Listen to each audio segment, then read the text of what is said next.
नमस्कार। वेदांत लोक में आपका स्वागत है। आज हम श्री रामचरितमानस के चौथे सोपान यानी किष्किंधा कांड की ओर बढ़ते हैं। यह वही चरण है जहां भगवान श्री राम की भेंट होती है पवन पुत्र हनुमान जी से। सुग्रीव से मित्रता स्थापित होती है, बाली का वध होता है, तारा का करुण विलाप सुनाई देता है और फिर आरंभ होती है सीता जी की खोज की महान यात्रा। तो आइए भक्ति, साहस और मर्यादा से भरी इस अनुपम कथा को शुरू करते हैं। तुलसीदास जी शुरुआत करते हैं मंगलाचरण से। तुलसीदास जी कहते हैं, जो एक कुंद पुष्प की तरह गौर वर्ण और नील कमल जैसे श्याम वर्ण वाले हैं, अत्यंत बलशाली, ज्ञान के धाम, शोभा से युक्त, श्रेष्ठ धनुर्धर, वेदों द्वारा पूजित, गौ और ब्राह्मणों को प्रिय, माया से मनुष्य रूप में प्रकट हुए, धर्म की रक्षा के लिए कवच जैसे, सभी के कल्याण में लगे हुए और श्री सीता जी की खोज में पथिक रूप में निकले हुए, ऐसे रघुकुल के श्रेष्ठ श्री राम और लक्ष्मण हमें भक्ति प्रदान करें। वे पुण्यात्मा धन्य हैं जो राम नाम रूपी अमृत का निरंतर पान करते हैं, जो वेद रूपी समुद्र के मंथन से निकला है, कलयुग के दोषों को नष्ट करने वाला है, जो नाश रहित है, भगवान शिव के मुख रूपी चंद्रमा में सदा सुशोभित है, जन्म मरण रूपी रोग की औषध है और सबको सुख देने वाला है। जहाँ शिव और पार्वती निवास करते हैं, उस काशी को जो मुक्ति की भूमि है, ज्ञान का खजाना है और पापों का नाश करती है, उसे अपनाया क्यों न जाए। और हे मन, जिस विष से सारे देवता जल उठे थे, उसे जिसने स्वयं पी लिया, उस कृपालु शंकर को तू क्यों नहीं भजता? उनके समान दयालु और कौन है? मंगलाचरण के बाद तुलसीदास जी कथा को आगे बढ़ाते हैं। वे श्री राम जी से हनुमान जी के मिलन और श्री राम सुग्रीव की मित्रता की कथा बताते हैं। तो चलिए जानते हैं आगे की कथा।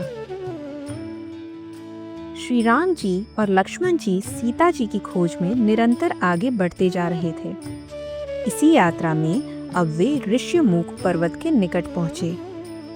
वहीं पर्वत पर सुग्रीव अपने मंत्रियों के साथ निवास करते थे। जब उन्होंने दूर से गौर और श्याम सुंदर रूप, बल और तेज के भंडार राम और लक्ष्मण को आते देखा तो डर गए। सुग्रीव ने घबराकर हनुमान जी से कहा, हे हनुमान, ये दोनों बलवान और तेजस्वी पुरुष कौन हैं? पता लगाओ। ब्रह्मचारी का वेश धारण करके जाओ और सावधानी से इनकी बात जानकर मुझे इशारे से समझाओ। अगर ये बाली के भेजे हुए हों तो मैं तुरंत यह पर्वत छोड़ दूंगा। हनुमान जी ब्राह्मण का रूप धरकर उनके पास पहुंचे, सिर झुकाया और पूछने लगे, हे वीरों, आप कौन हैं जो वन में क्षत्रिय रूप में विचरण कर रहे हैं? आपके कोमल चरण इस कठोर धरती पर चल रहे हैं। क्या कारण है जो आप वनवास में हैं? आपके अंग सुंदर और आकर्षक हैं, फिर भी आप कठिन वन वायु और धूप सहन कर रहे हैं। क्या आप ब्रह्मा, विष्णु या महेश हैं, या नर और नारायण, या फिर स्वयं जगत के स्वामी जो मनुष्य रूप में अवतरित हुए हैं? श्री राम जी ने उत्तर दिया, हम कौशल राज दशरथ के पुत्र हैं, पिता के वचन पर वन आए हैं। हमारे नाम राम और लक्ष्मण हैं और मेरी पत्नी सीता हमारे साथ थी।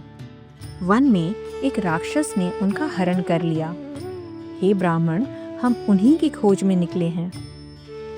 अब आप अपनी कथा कहिए।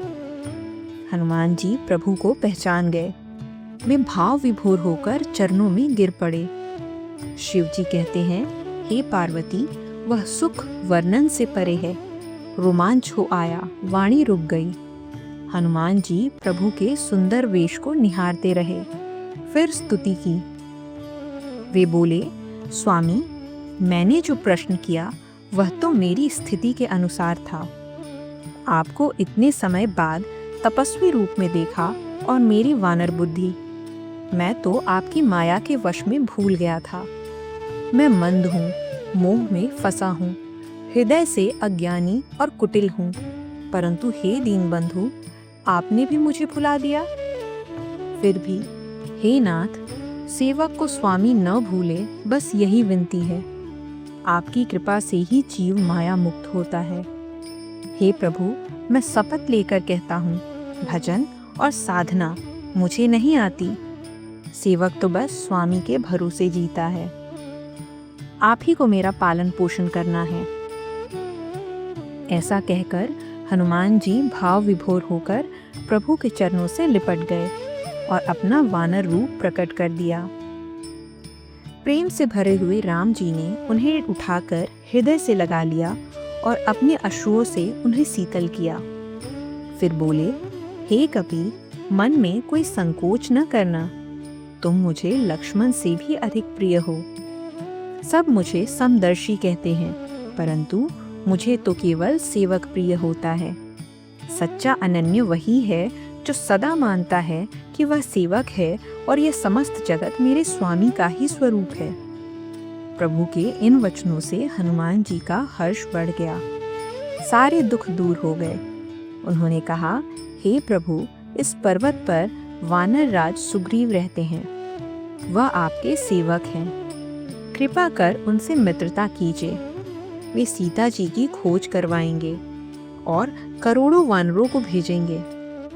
फिर हनुमान जी ने राम लक्ष्मण को अपनी पीठ पर बिठाया और उन्हें सुग्रीव के पास ले गए। सुग्रीव ने श्री राम जी को देखा तो वह अपने भाग्य को धन्य मानने लगा। वह चरणों में सिर झुकाकर मिला। श्री राम जी ने भी लक्ष्मण सहित उसे गले लगाया। सुग्रीव मन ही मन सोच रहे थे, हे विधाता, क्या ये मुझसे मित्रता करेंगे? तब हनुमान जी ने दोनों ओर की बातें बताकर अग्नि को साक्षी बनाकर मित्रता का वचन दिलाया। दोनों के हृदय में प्रेम समा गया। कोई भेद न रहा। लक्ष्मण जी ने राम जी का सारा वृतांत सुनाया। सुग्रीव की आंखें भर आईं। वह बोले, हे नाथ, जानकी जी अवश्य मिलेंगी। एक बार मैं अपने मंत्रियों के साथ विचार कर रहा था, तभी मैंने देखा एक राक्षस आकाश मार्ग से सीता जी को ले जा रहा था। उन्होंने रोते हुए राम राम पुकारा और वस्त्र नीचे गिरा दिया।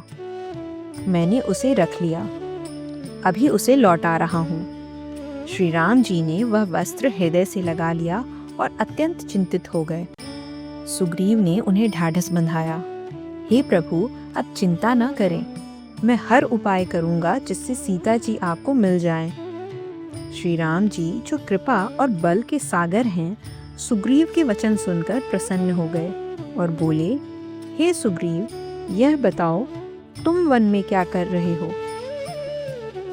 इसके बाद सुग्रीव अपना दुख सुनाते हैं, जिसे सुनकर श्री राम जी बाली वध की प्रतिज्ञा लेते हैं और मित्र के लक्षण का वर्णन करते हैं। सुग्रीव ने कहा, हे प्रभु, बाली मेरा भाई है।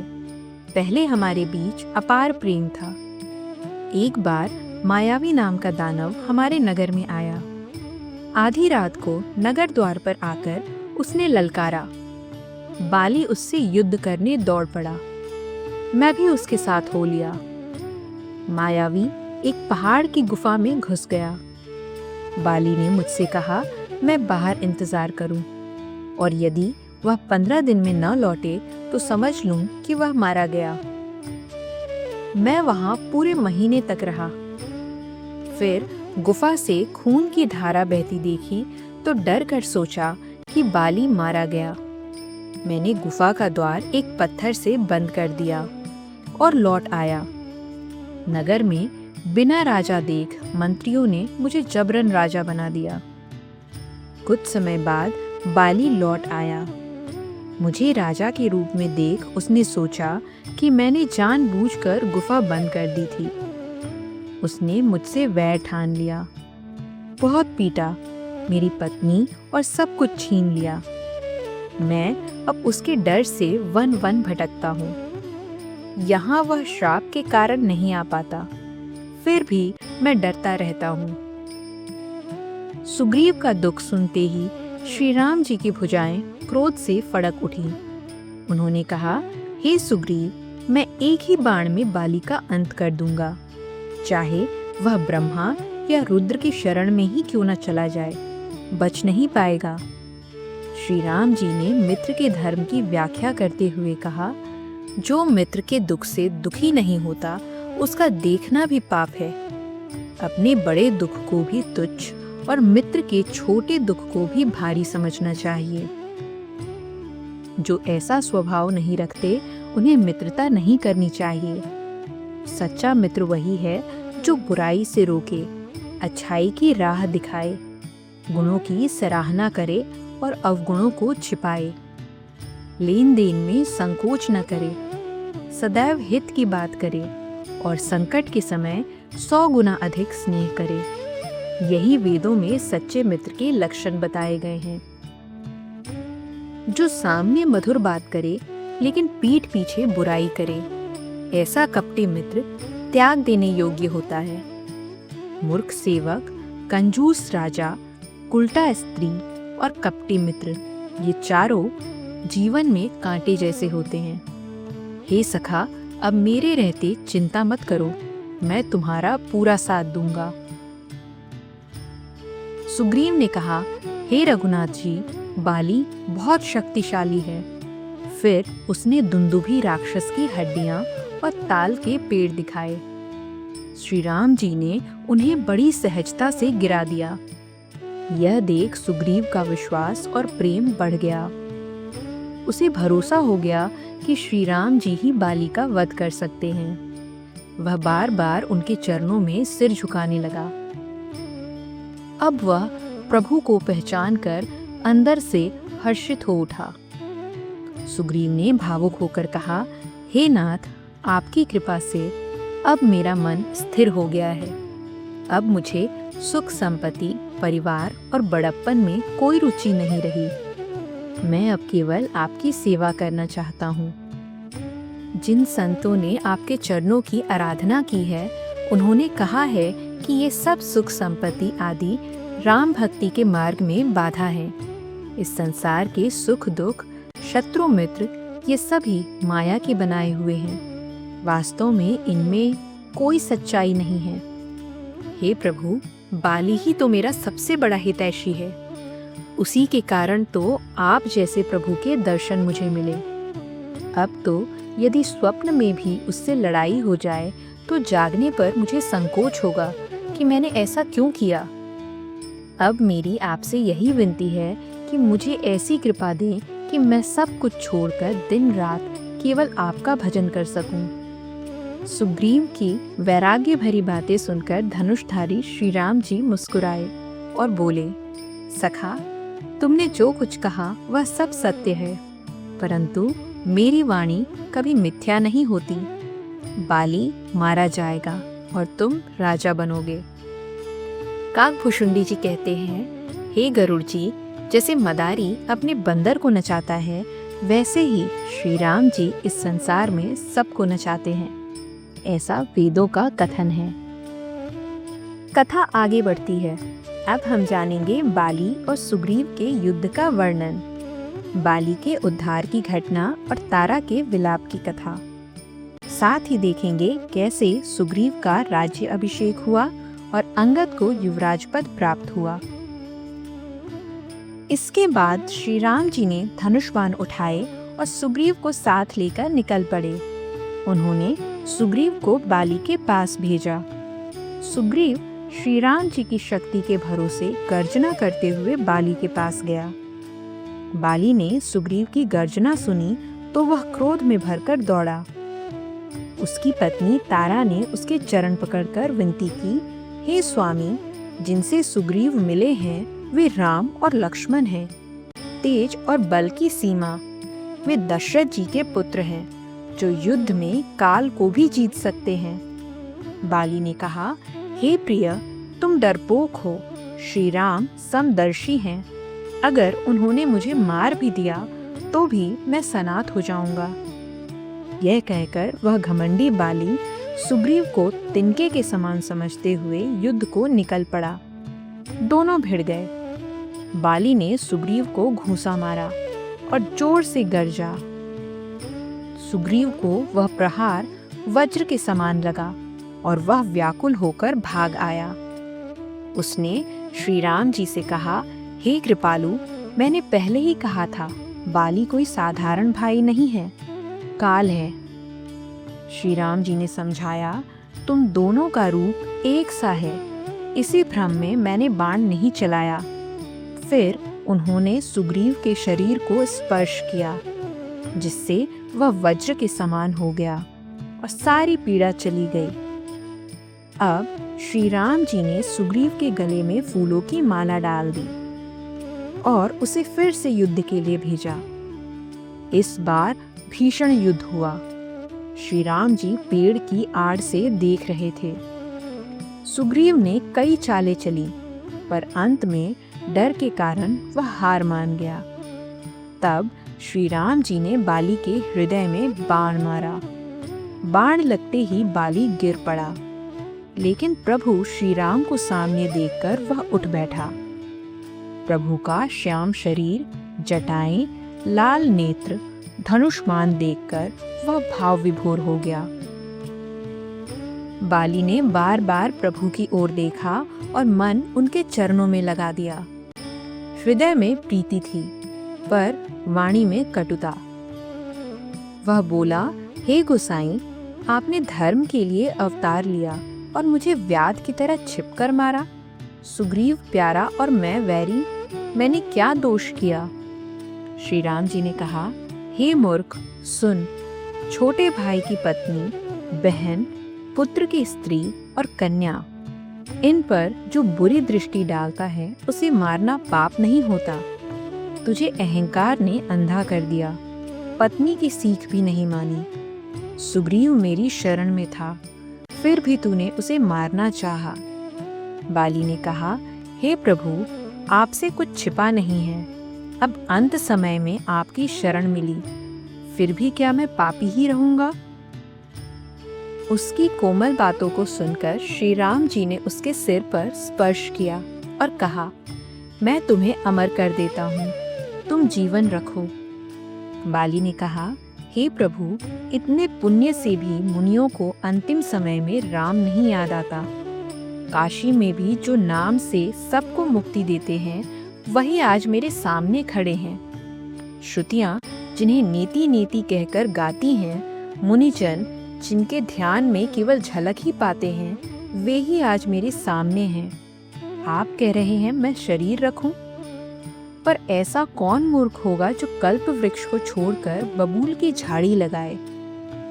हे नाथ, कृपा करके मुझे वर दीजिए, मैं जिस योनि में जन्म लूं, वहीं आपके चरणों में प्रेम बना रहे, और मेरा पुत्र अंगद, जो विनय और बल में मुझ जैसा है, उसे अपना दास बना लीजिए।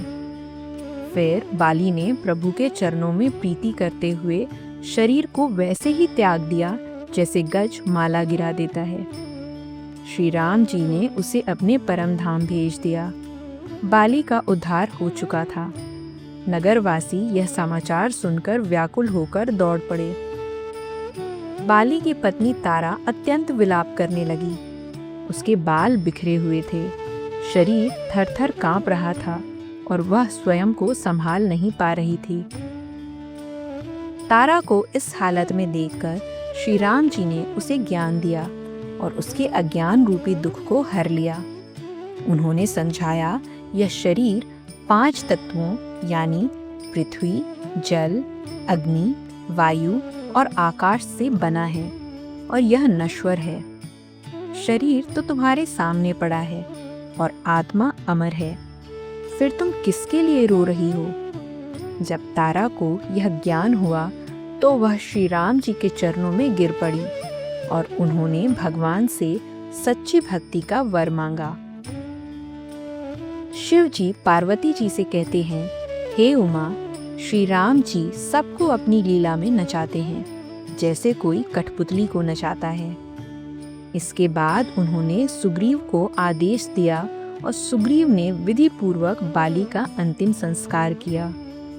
फिर श्री राम जी ने लक्ष्मण जी से कहा, भाई अब तुम जाकर सुग्रीव को राज सिंहासन सौंपो। श्री राम जी की आज्ञा पाकर सब लोग उनको प्रणाम करके राज्य अभिषेक के कार्य में लग गए। लक्ष्मण जी ने तुरंत नगर के सभी लोगों और ब्राह्मणों को बुलाया और उनके समक्ष सुग्रीव को राजा और बालीपुत्र अंगद को युवराज घोषित किया। शिव जी कहते हैं, हे पार्वती, श्री राम जी जैसा हितैषी कोई नहीं, न गुरु, न माता, न पिता, न भाई। यह संसार स्वार्थ के लिए प्रेम करता है, पर श्री राम तो निस्वार्थ प्रेम के आदर्श हैं।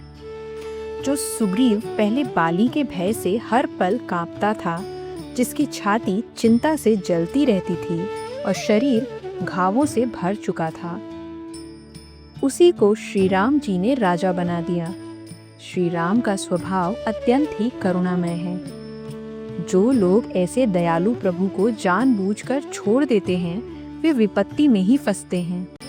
श्री राम जी ने सुग्रीव को बुलाकर राजनीति की अनेक बातें समझाईं। फिर श्री राम जी ने कहा, हे सुग्रीव, मैं 14 वर्षों तक नगर में नहीं जा सकता। अब वर्षा ऋतु आ गई है, इसलिए मैं पास के पर्वत पर रहूंगा। तुम अंगद के साथ राज्य संभालो और मेरे कार्य को हमेशा याद रखना। सुग्रीव घर लौटे और श्री राम जी प्रवर्षण पर्वत पर निवास करने चले गए। चलिए जानते हैं कैसे प्रवर्षण पर्वत पर रहते हुए वर्षा और शरद ऋतु के सुंदर और प्रतीकात्मक वर्णन के माध्यम से श्री राम जी जीवन के गूढ़ सत्य लक्ष्मण को समझाते हैं।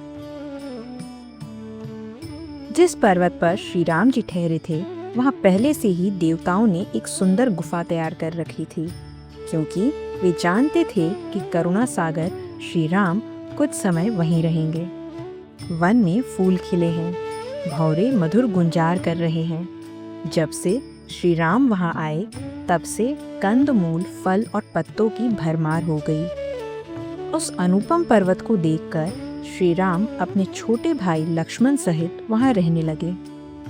देवता, सिद्ध और मुनि भौरे, पक्षी और पशु का रूप धरकर उनकी सेवा करने लगे। रमापति श्री राम जहां बसे, वह वन दिव्य हो गया। एक उज्जवल स्फटिक मणि की शिला पर दोनों भाई सुखपूर्वक बैठे रहते हैं। श्री राम लक्ष्मण को भक्ति, वैराग्य, राजनीति और ज्ञान की कई कथाएं सुनाते हैं। आकाश में गरजते बादल बहुत मनोहर लगते हैं। श्री राम ने लक्ष्मण से कहा, देखो, मोरों के झुंड बादलों को देखकर ऐसे नाच रहे हैं जैसे वैराग्य में रमा गृहस्थ भक्त को देखकर प्रसन्न होता है। बादल घोर गर्जना कर रहे हैं, पर सीता के बिना मेरा मन डरता है। बिजली की चमक क्षण भर ठहरती नहीं, वैसे ही जैसे दुष्ट की प्रीति स्थिर नहीं रहती। बादल नीचे आकर बरस रहे हैं, जैसे ज्ञानी व्यक्ति विद्या पाकर विनम्र हो जाता है। पर्वत बूंदों की मार सहते हैं, जैसे संत दुष्टों के वचनों को सहते हैं। छोटी नदियां बहकर किनारे तोड़ रही हैं, जैसे थोड़ा धन पाकर दुष्ट घमंड कर बैठते हैं। धरती पर पड़ते ही पानी गंदा हो जाता है, ठीक वैसे ही जैसे माया जीव को दूषित कर देती है। तालाब पानी से भर रहे हैं, जैसे सज्जन सद्गुण से भरे रहते हैं। नदी का जल समुद्र में जाकर स्थिर हो जाता है, ठीक वैसे ही जैसे जीव भगवान को पाकर मुक्त हो जाता है। धरती घास से भरकर हरी हो गई है, जिससे रास्ते छिप गए हैं, वैसे ही जैसे पाखंड फैलने से सत्य ग्रंथ छिप जाते हैं। चारों ओर मेंढकों की आवाज वेद पाठ जैसी लगती है। वृक्षों में नए पत्ते आ गए हैं, जैसे विवेक मिलने पर साधक का मन हरा भरा हो जाता है। मदार और जवासा के पत्ते झड़ गए हैं, जैसे अच्छे राज्य में दुष्टों का प्रभाव खत्म हो जाता है। धूल ऐसे मिट गया है जैसे क्रोध धर्म को मिटा देता है। खेत हरे भरे हैं, जैसे उपकारी की संपत्ति। रात के अंधकार में जुगनू जगमगा रहे हैं, जैसे ढोंगी समाज चमक रहा हो। भारी बारिश से खेत की क्यारियां फट गई हैं, जैसे स्वतंत्र स्त्रियां बिगड़ जाती हैं। चतुर किसान खेतों की सफाई कर रहे हैं, उनमें से घास आदि को निकाल कर फेंक रहे हैं, जैसे ज्ञानी मोह और मद को त्याग देते हैं। चक्रवाक पक्षी दिखाई नहीं दे रहे हैं, जैसे कलयुग में धर्म लुप्त हो जाता है। बंजर भूमि पर बारिश भी व्यर्थ है, वहाँ घास तक नहीं उगती, जैसे हरि भक्त के मन में काम उत्पन्न नहीं होता।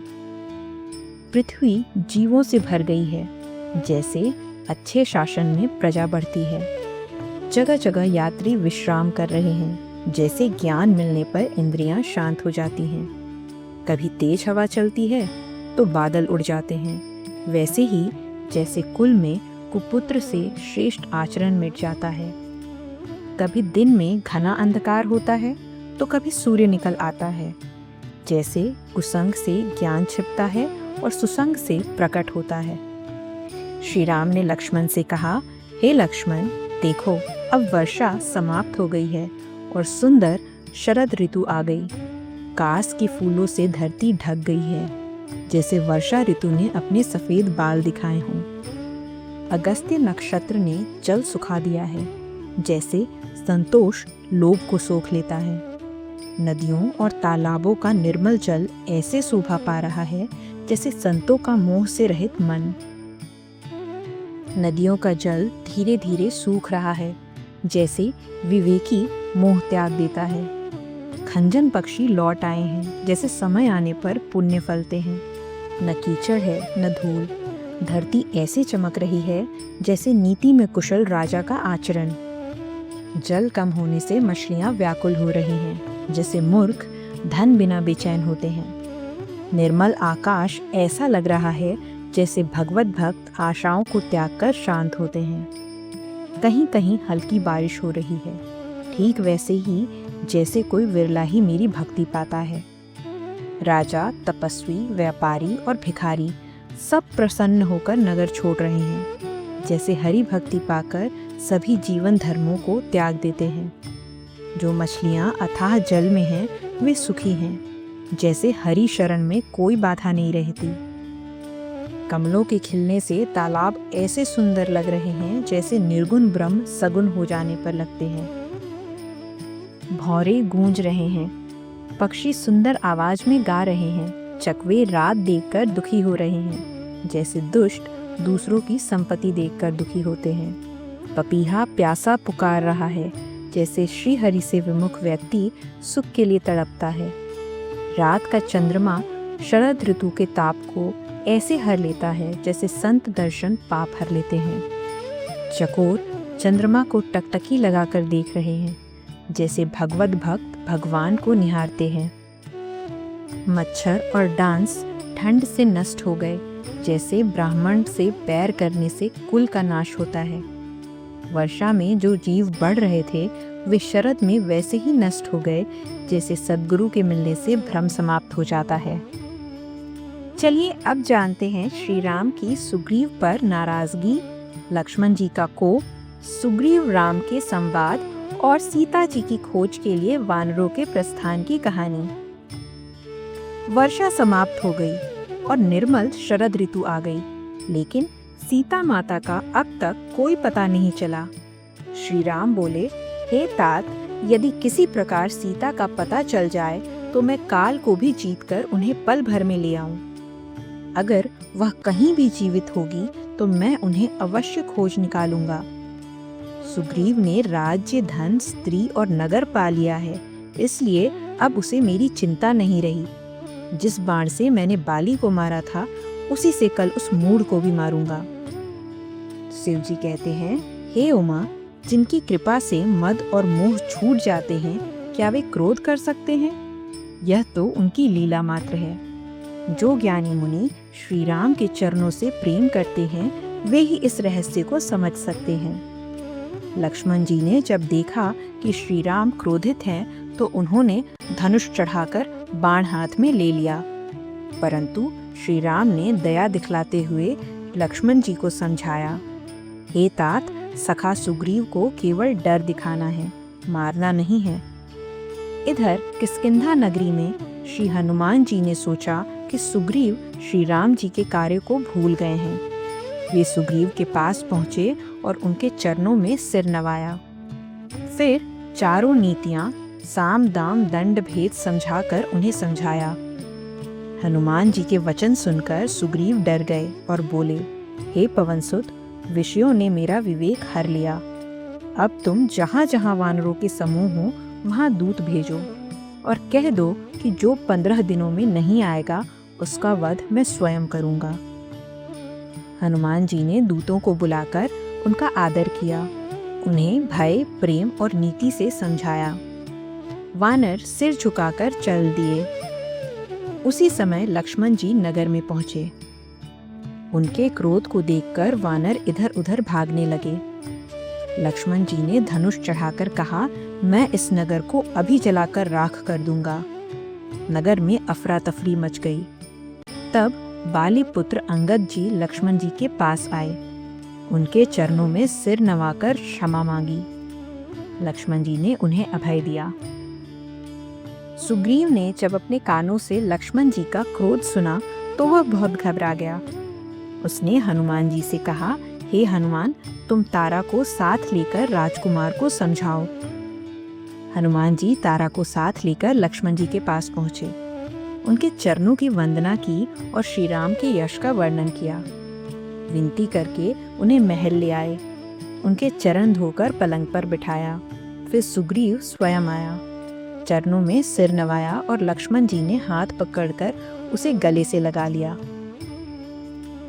सुग्रीव बोला, हे नाथ, विषयों से बढ़कर कोई नशा नहीं। यह मुनियों के मन को भी क्षण में मोह में डाल देता है। फिर मैं तो एक साधारण जीव हूँ। सुग्रीव के विनम्र वचन सुनकर लक्ष्मण जी को संतोष हुआ और उन्होंने उसे समझाया। फिर हनुमान जी ने बताया कि किस प्रकार दूत चारों दिशाओं में भेजे गए। इसके बाद अंगद आदि वानरों को साथ लेकर श्री राम के छोटे भाई लक्ष्मण को आगे करके सुग्रीव हर्ष के साथ वहां आए जहां श्री राम थे। सुग्रीव ने हाथ जोड़कर श्री राम जी के चरणों में सिर नवाया और कहा, हे नाथ, मेरी कोई गलती नहीं है। आपकी माया बड़ी बलवान है। जब आप कृपा करते हैं तभी यह भ्रम टूटता है। फिर उन्होंने आगे कहा, हे प्रभु, देवता, मनुष्य, मुनि सभी विषयों के वश में हो जाते हैं। मैं तो एक साधारण कामी वानर हूँ, जिसने स्त्री के नेत्रों के बाणों से अपने मन को बचा लिया। जो क्रोध की रात में भी जागता रहे, जो लोभ में न फंसे, वही सच्चा मनुष्य है। ये गुण किसी साधना से नहीं, आपकी कृपा से ही मिलते हैं। श्री राम जी मुस्कुराए और बोले, हे भाई, तुम मुझे भरत के समान प्रिय हो। अब मन लगाकर वह उपाय सोचो जिससे जानकी जी की खबर मिले। उसी समय चारों दिशाओं से वानरों के दल वहां आ पहुंचे। सभी श्री राम जी के चरणों में सिर नवाकर दर्शन कर धन्य हुए। शिव जी कहते हैं, हे उमा, मैंने उस वानर सेना को देखा था। उसकी गिनती करना असंभव था। प्रभु श्री रामचंद्र जी ने सब वानरों की कुशल पूछी। फिर सुग्रीव ने कहा, हे वीरों, यह श्री राम जी का कार्य है और मेरा भी निवेदन है। चारों दिशाओं में जाओ और जानकी जी की खोज करो। 1 महीने में लौट आना। जो लौटेगा परंतु सीता माता का पता नहीं लाएगा, वे मेरे द्वारा दंडित होगा। सुग्रीव के आदेश से वानर तुरंत दिशाओं में दौड़ पड़े। फिर उन्होंने अंगद, नल, नील, जामवंत और हनुमान जी को बुलाया और कहा, हे वीरों, तुम दक्षिण दिशा में जाओ और सीता जी का पता लगाओ। मन, वचन और कर्म से बस इसी कार्य में लगे रहो। सेवा छल रहित होनी चाहिए। माया का त्याग करके भव सागर से मुक्ति पाने का यही उपाय है। श्री राम जी की सेवा। शरीर लेने का यही सार्थक प्रयोजन है कि श्री राम जी का भजन किया जाए। फिर सब वीर श्री राम जी के चरणों में सिर नवाकर हर्ष से निकल पड़े। सबसे पीछे पवन पुत्र हनुमान जी ने चरण वंदना की। प्रभु ने उन्हें पास बुलाकर अपने हाथ से सिर पर स्पर्श किया और अपनी अंगूठी दी। उन्होंने कहा, सीता जी को मेरा बल और प्रेम बताना और शीघ्र लौट आना। हनुमान जी ने इसे अपना जीवन सफल मानकर प्रभु को हृदय में धारण किया और चल पड़े। यद्यपि श्री राम जी सब कुछ जानते हैं, फिर भी नीति की रक्षा हेतु वानरों को चारों दिशाओं में भेजा गया। सब वानर वन, नदी, तालाब, पर्वत और कंदराओं में सीता जी की खोज करते जा रहे हैं। उनका मन श्री राम जी के कार्य में लीन है, शरीर की चिंता भी नहीं रही। रास्ते में किसी राक्षस से भेंट होती है तो उसे पल भर में मार गिराते हैं। वे मुनियों से भी पूछते हैं कि कहीं सीता जी का पता चले। इतने में सबको बहुत प्यास लगी, परंतु पानी कहीं नहीं मिला। सभी जंगल में भटक गए। हनुमान जी ने अनुमान लगाया कि बिना पानी सब मर जाएंगे। उन्होंने पहाड़ की चोटी से देखा कि एक गुफा के ऊपर पक्षी उड़ रहे हैं। वह तुरंत नीचे आए और सबको वहां ले गए। सब ने हनुमान जी को आगे कर दिया और वे बिना समय गवाए उस गुफा में प्रवेश कर गए। अब सुनते हैं तपस्विनी दर्शन, वानरों की समुद्र तट पर पहुंचने, संपाति से उनकी भेंट, समुद्र लांघने के सुझाव और जामवंत का हनुमान जी को समुद्र लांघने के लिए उत्साहित करने की कहानी। हनुमान जी के पीछे पीछे वानर उस गुफा में पहुंचे तो वहां उन्हें एक सुंदर बगीचा और कमलों से भरा हुआ तालाब दिखाई दिया। उसी स्थान पर एक सुंदर मंदिर था जहां एक तपस्विनी स्त्री ध्यानमग्न बैठी थी। सब ने दूर से ही उसे प्रणाम किया और अपने आने का उद्देश्य बताया। तब उसने प्रेम पूर्वक कहा, पहले जल पियो और स्वादिष्ट फलों का आनंद लो। वानरों ने जल पिया, फल खाए और फिर उनके पास लौट आए। तपस्विनी ने उन्हें अपनी कथा सुनाई और कहा, अब मैं वहां जा रही हूँ जहाँ श्री राम हैं। तुम सब आंखें बंद करो और गुफा से बाहर निकलो। चिंता मत करो, तुम्हें सीता जी का पता अवश्य मिलेगा। जब वानरों ने आंखें खोली तो देखा कि वे सब समुद्र के किनारे खड़े हैं। उधर तपस्विनी स्वयं प्रभा श्री राम जी के पास पहुंच गईं और चरणों में सिर नवाकर विनती की। प्रभु ने प्रसन्न होकर उसे अपनी अडिग भक्ति का वरदान दिया। वह प्रभु के चरणों को हृदय में धारण कर बद्रिका आश्रम चली गई। इधर वानर सोच में पड़ गए कि समय बीत गया लेकिन सीता जी का पता नहीं चला। वे आपस में कहने लगे, अब तो बिना खोजे लौटना भी व्यर्थ है। अंगद की आंखों में आंसू भर आए। उसने कहा, अब तो दोनों ही ओर मृत्यु निश्चित है। न तो सीता जी की खबर मिली, न ही सुग्रीव जी के पास बिना समाचार के लौट सकते हैं। वे तो पहले ही मुझे मार डालते। प्रभु श्री राम ने ही मुझे बचाया था। अंगद बार बार यही कह रहे थे कि अब मरना निश्चित है। बाकी वानर वीर भी कुछ नहीं कह पा रहे थे। सबकी आंखों से आंसू बह रहे थे। थोड़ी देर सोचने के बाद सब बोले, हे युवराज, हम बिना सीता जी की खोज किए नहीं लौटेंगे। ऐसा कहकर सब वानर समुद्र के किनारे कुश बिछाकर बैठ गए। तब जामवंत जी ने अंगद को ढाढ़स बंधाते हुए कहा, हे तात, श्री राम को केवल मनुष्य न समझो। वे निर्गुण ब्रह्म हैं, जन्म मरण से परे और अजेय हैं। हम अत्यंत सौभाग्यशाली हैं जो हमें सगुण ब्रह्म श्री राम की सेवा करने का अवसर मिला है।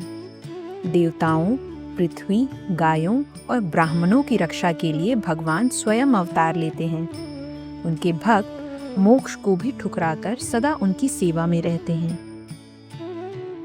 जामवंत वानरों को श्री राम जी की महिमा और महत्व समझा रहे थे। तभी पास की एक पहाड़ी गुफा में बैठे वृद्ध गिद्ध संपाति ने यह सब बातें सुनी। बाहर आकर उसने वानरों को देखा और सोचा, वाह, आज तो भगवान ने घर बैठे भोजन भेज दिया। कितने सारे वानर हैं, अब तो खूब पेट भरकर खाऊंगा। कितने दिन भूखा रहा, अब विधाता ने बहुत सा आहार एक साथ दे दिया। संपाति की ये बातें सुनकर सब वानर डर गए कि अब हमारी मृत्यु निश्चित है। वे घबरा कर खड़े हो गए। जामवंत के मन में भी चिंता छा गई। अंगद मन ही मन सोचने लगा और बोला, जटायु कितना धन्य था। प्रभु श्री राम के कार्य के लिए उसने अपने प्राण दे दिए। और सीधे प्रभु के धाम को गया। जब संपाति ने यह बात सुनी तो वह हर्ष और शोक से भरकर वानरों के पास आया। वानर उसे देखकर और डर गए, लेकिन संपाति ने उन्हें आश्वस्त किया और पूछा, मुझे बताओ मेरे छोटे भाई जटायु का क्या हुआ। वानरों ने उसे सारी कथा सुनाई। जटायु की वीरता और श्री राम जी के साथ उसके संबंध को सुनकर संपाति ने श्री राम की महिमा का वर्णन किया। फिर उसने कहा, मुझे समुद्र किनारे ले चलो, मैं जटायु को तिलांजलि देना चाहता हूँ। इसके बाद मैं तुम्हारी मदद करूँगा। मैं बताऊँगा कि तुम जिसे खोज रहे हो वह कहाँ है। समुद्र तट पर आकर संपाति ने अपने भाई जटायु की क्रिया की और फिर अपनी कथा बताने लगे। हे वीर वानरों, सुनो। जवानी में एक बार मैं और जटायु सूर्य की ओर उड़ चले, लेकिन जटायु तेज सह नहीं सका और लौट आया। मैं अभिमानी था, इसलिए सूर्य तक पहुंच गया, पर उसके तेज से मेरे पंख जल गए और मैं जमीन पर गिर पड़ा। वहां चंद्रमा नाम के एक मुनि मिले। उन्होंने मुझ पर दया की, मुझे ज्ञान दिया और मेरा अभिमान मिटाया। उन्होंने कहा था, त्रेता युग में परम ब्रह्म मनुष्य शरीर में अवतरित होंगे और उनकी पत्नी राक्षसों द्वारा हर ली जाएगी। उसे खोजते हुए उनके दूत आएंगे और उनसे मिलकर तू पवित्र हो जाएगा। फिर तेरे पंख वापस आ जाएंगे और तू सीता जी का पता बताएगा। संपाति बोला, अब वह समय आ गया है। मुनि की बात आज सत्य हो रही है। अब मेरे वचन सुनकर तुम प्रभु श्री राम का कार्य पूर्ण करो। संपाति ने बताया, लंका त्रिकूट पर्वत पर बसी है, जहाँ रावण रहता है। वहीं अशोक नाम का एक वाटिका है, जहाँ सीता जी उदास बैठी हैं। मैं उन्हें देख पा रहा हूँ, क्योंकि गिद्धों की दृष्टि बहुत तेज होती है। काश मैं बूढ़ा ना होता तो अवश्य तुम्हारी कुछ मदद करता। वह बोला, जो वीर 100 योजन लंबा समुद्र पार कर सकेगा और बुद्धिमान भी होगा, वही यह काम कर सकता है। श्री राम जी की कृपा से देखो मेरा रूप कैसा हो गया। पंख फिर से आ गए, इसलिए तुम भी हिम्मत मत हारो। संपाति ने आगे कहा, जिनका नाम लेकर पापी भी भवसागर से पार हो जाते हैं, उनके दूत बनकर तुम डर क्यों रहे हो? श्री राम जी को हृदय में धारण करो और उपाय सोचो। काकभुशुंडी जी कहते हैं, संपाति के जाने के बाद सब वानर आश्चर्य में पड़ गए। सभी ने अपना अपना बल बताया, पर समुद्र पार करने में सबको संदेह था। तब ऋक्षराज जामवंत जी बोले, अब मैं बूढ़ा हो गया हूँ, पहले जैसा बल नहीं रहा। जब श्री राम वामन रूप में प्रकट हुए थे, तब मैं जवान था। उन्होंने जब 3 पग में सारा जगत नाप लिया, तब मैंने 2 घड़ी में उनके उस विराट रूप की 7 बार परिक्रमा कर ली थी। अंगद बोला, मैं समुद्र लांघ तो सकता हूँ, पर लौटने को लेकर संदेह है। जामवंत जी ने कहा, तुम योग्य हो, पर तुम हमारी सेना के नायक हो, इसलिए तुम्हें भेजना उचित नहीं। तब जामवंत जी ने हनुमान जी की ओर देखा और कहा, हे हनुमान, तुम इतने शांत क्यों हो? तुम पवन पुत्र हो, पवन जैसे बलवान और ज्ञान विवेक के भंडार हो। कौन सा काम है जो तुमसे न हो सके?